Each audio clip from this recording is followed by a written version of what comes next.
Hi guys, welcome to Office Blokes Reacts. I'm Office Bloke Dave. I'm Office Bloke Mike. I am Office Bloke Daz. Collectively we are... The Office Blokes. The Office Blokes. Still Indeed. the single fastest growing YouTube reaction channel. In our office. In our office.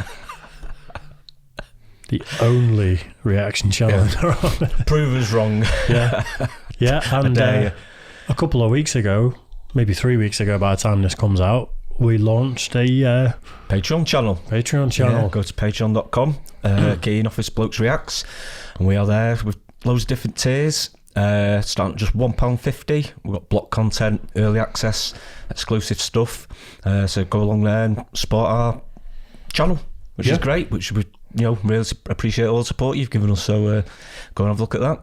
Yep. Appreciate it, don't we? We do indeed. Yep. You know what else we appreciate?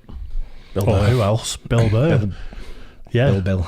Probably from all the stuff we've done, and I was a little bit aware of him before we started reacting, probably one of my favourite comedians, I'd say. I think he is mine now, definitely.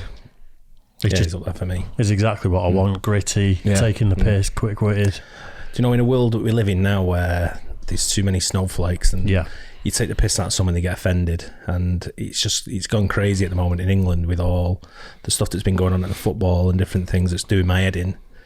To come out and laugh and have the piss taken, I love it. Yeah. I want people to come and take the piss out of us. They will. I love it. Got to love that. It makes me laugh. If it's fun, it's got to be funny though. It can't just be. Just be like daft words. It's got to be funny. With comedy, it's intent, isn't it? Yeah. If you're making jokes trying to make people laugh, it's funny. Yeah. If you're just calling someone a dick and being aggressive, then you're a dick. Yeah.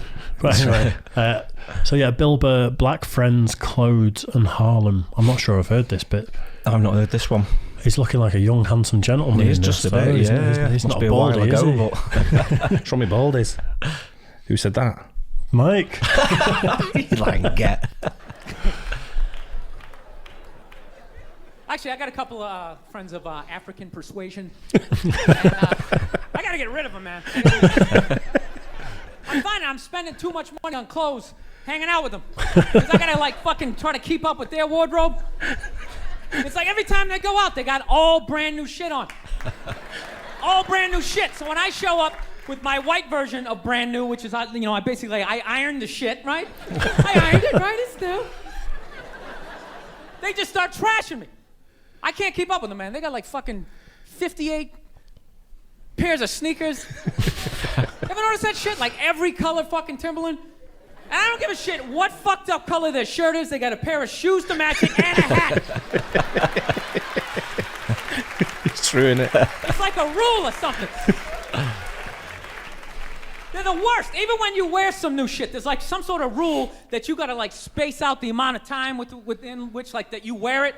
Because God forbid you wear the same shirt within a 10-day period, one of them's gonna notice. All of a sudden just look at you funny this motherfucker's got the same shit he had on last Tuesday. And then the whole car's like, oh shit! Then everybody just starts making fun of your fucking clothes. I'm fucked. I've got about 4 pairs of clothes. 4 pairs of clothes. Yeah, that's what I call an outfit, a pair of clothes. Anyway. First they do the math, what was that, 5 days ago? 5 days? This motherfucker got 5 shirts! He got 5 shirts! And they start breaking it down. Yo, his first shirt be saying Monday, next shirt be saying Tuesday. Yo, on the weekend, he ain't be wearing no shirt.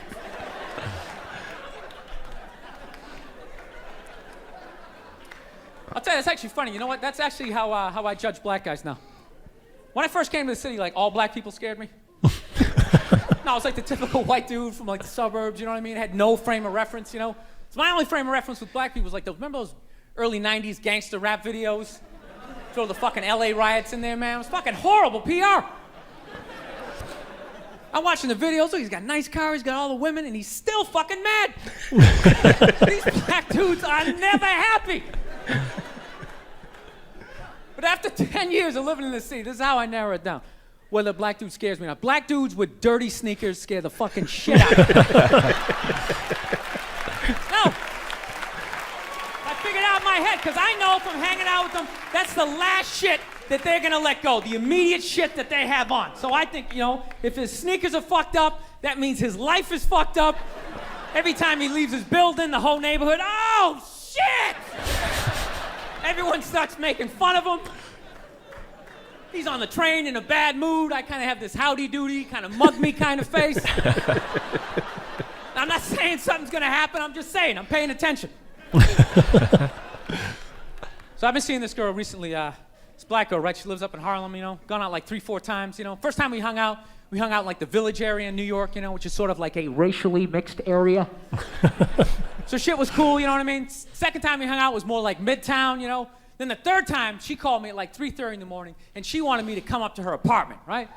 So it's 3:30 in the morning, she lives in Harlem, I look how I look, so it's a fucking situation. Yeah, because you know the deal, right? Basically, a white dude feels comfortable up to about like 98th, 99th Street, you know what I'm saying? The second the streets start getting into like triple digits, like 100, 101st Street, start getting like a little asthma, like, oh, fuck, we're starting to get a little higher. You feel that little tightness in your chest? Can you feel that? 106th Street, you're like leaning on shit, like, dude, where'd all the cabs go? How come there's no taxis up here? Dude, what's a bodega? I don't know what that is. Let's get the fuck out of here. So I'm praying to God she's gonna tell me to take the subway, get off at like 105th Street, 103rd, you know, which is like the first stop in Harlem where I can still look. Do you think we have places like that here in Manchester? Do you have sort of areas where you get to certain points and you think, oh, fucking hell, I've gone a bit far? Obviously, growing up in Altrincham, it's quite anywhere a outside of place. Altrincham. Yeah, simply. Yeah. I grew up on stories at Timpley. It's rough.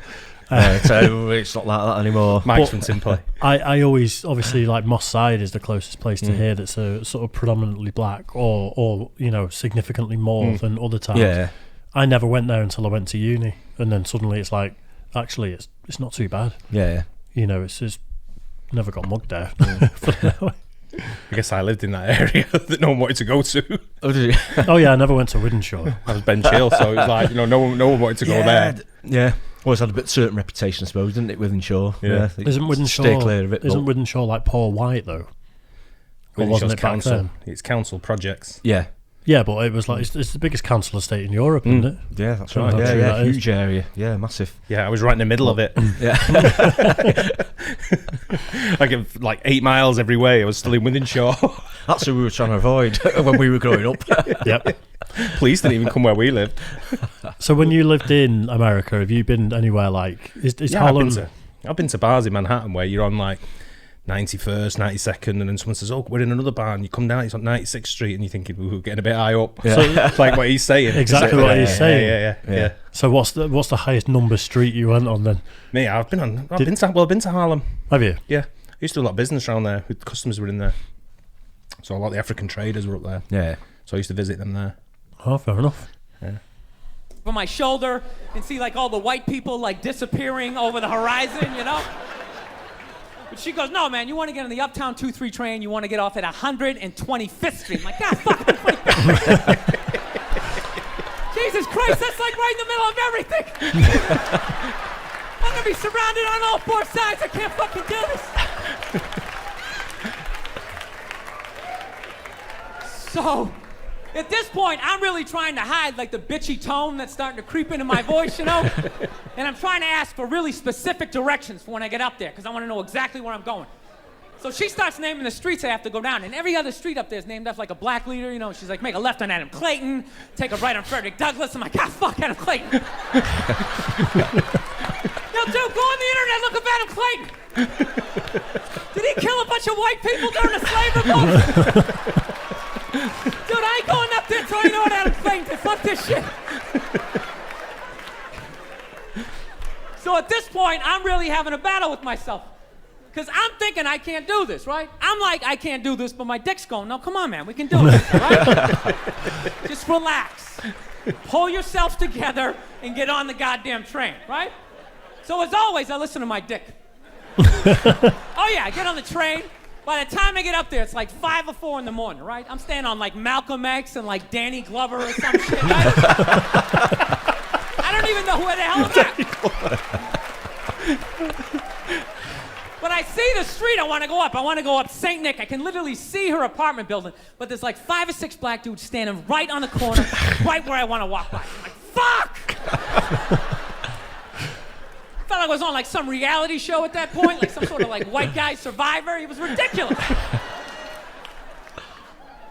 So I'm thinking, I gotta walk right by these guys, right? You know what's funny? I think that they were actually more surprised to see me than I was scared, you know? And I was really, really scared, you know, but I'm also really, really white, you know? Like shockingly Caucasian.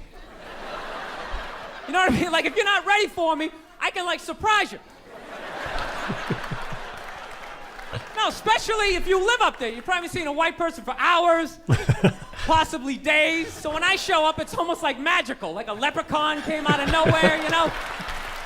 Felt like I should have like a little pot of gold, like a rainbow behind me. Top of the morning to you, latte. Kind of danced my way past them. But it's been going all right, you know? Once I get in her apartment, I'm fine, you know? I relax. Sit down, you know, watch a hip-hop countdown. Pretend like I know the groups, you know what I mean? It's just getting there that's a fucking pain in the ass. But, you know, I don't get mad at it, because I figure, you know, black dudes got to go through the same shit, though, right? When you go out to the suburbs, go fuck a white girl, right? Just that same awful feeling of just leaving your people behind, you know, just less and less of you as you're fucking driving out there. Probably start off lean and you're all fucking cool. 20 minutes in, you're driving like 10 and 2. The radio's out like, dude, I don't like this shit. I don't like this shit at all. There's too much grass. I don't see any rims. This is fucked up. None of the windows are tinted. I can clearly see white people in every car. This is fucked up. Listen, you guys were awesome. Thank you so much for coming out. God bless you. Thank you very much. All right, man. He's genius, isn't he? He's good, isn't he? Just everything you can relate to. I know we keep saying similar sort of things, but he's just dead relatable. Yeah. Where he's telling a story there. You can. I'm picturing that in my head. Yeah. You know, he does paint a picture, doesn't he? He really does. Very good. You know, the way he puts it all together, his set and everything. It's my favourite sort of comedy, that. Yeah. Storytelling, painting a picture. I'm not into like quick fire jokes on one-liners. I can do them as well, but this is constantly laughing. You don't know what's coming next. Yeah. You know, I just made my day, that. Yeah. Oh, he's brilliant. He's top bloke, isn't he? I still can't believe until we started doing these reactions that I hadn't even heard of him. But now, like I say, it's got to be one of my favourites. He's so good. In really the UK, unless you are like really into comedy, or you know, if you watch somebody, a sort of American podcast and the American circle of comedians, you wouldn't really hear of him. Yeah. Because our comedians are generally the ones that do all the panel shows. Yeah. Yeah, and that's who you see all the time. Yeah. But I mean, we've not even sort of like dipped into it yet, because he's still one. We've not done Dave Chappelle yet. Yeah. No. Right. And he's just as funny. Is he? Yeah. Need to go on to that one then. If not funny, I mean, they're both the kings of comedy. Yeah. There isn't. I don't think there's just one king of comedy. No, it's the kings of comedy, and you've got a variety for different people. I mean, Anthony Jeselnik, for example. You've not even seen Robert Schimmel yet. No. Yeah, no. And I know he's passed away, but you know, people tell he's hysterical. There's been loads of comments about him. Yeah, tons of comments about him. But I just love Bill Burr. He completely speaks to me. It's exactly what I want to hear. Yeah, brilliant, isn't he? Absolutely, really, so good. It's like your life growing up, isn't it? Yeah, it's just exactly that. Like I say, for me, going within like more than 5 miles away from Altrincham, like, start shaking a bit hairy around here. Yeah, well, I had the opposite. When I met Gay, and I was living in Withenshaw. Yeah, and I had to travel to Altrincham to go meet her. So going from where I was, and I'm like, oh shit, look at the size of these houses. They let you into Altrincham. Hey, how did that happen? Step up the border patrols. You should have been stopped on the border. Yeah, it's all about going out your comfort zone, I suppose, isn't it? Where the immediate area where you grow up, even if it's bad, you do become accustomed to it and you're comfortable there, aren't you? It's going out there. See, I'm the opposite. I like to go outside of my comfort zone. Do you? I do now. I've lived different parts of the world. Yeah. Even when I was at, I remember going out when we had a office in Newark, and right near the airport, and I went out and I drove to a Wendy's. And when I come back, someone said, "Where have you been for that?" And I went, "It's down the road here." And everyone went, "No, you can't go there." And I'm like, "Why?" And I'm like, "It's like, don't go there again." And I was like, "But I've got friends there now." I'm chatting to them in the Wendy's. Yeah. But they, like he said, they're probably all thinking, this guy's either crazy or, you know, what's he doing around there? He's the only white guy there. Is what it is. That's good. It is. I'm still here. Anyway, hope you guys like that too. Don't forget to like and subscribe, hit the bell. try and find us on the Patreon, like Mike says, and also try and find our Try channel. Oh yeah, Office Blokes Try. Office Blokes Try. Yeah, go on there, like and subscribe on there as well. There will be lots of content starting in January next year. Yep, will It's going to indeed. be loads, different sort of stuff as well. It's going to be good fun, I think. Yeah. Yeah. And we'll catch you on the next one. Cheers, Take care. guys. Cheers.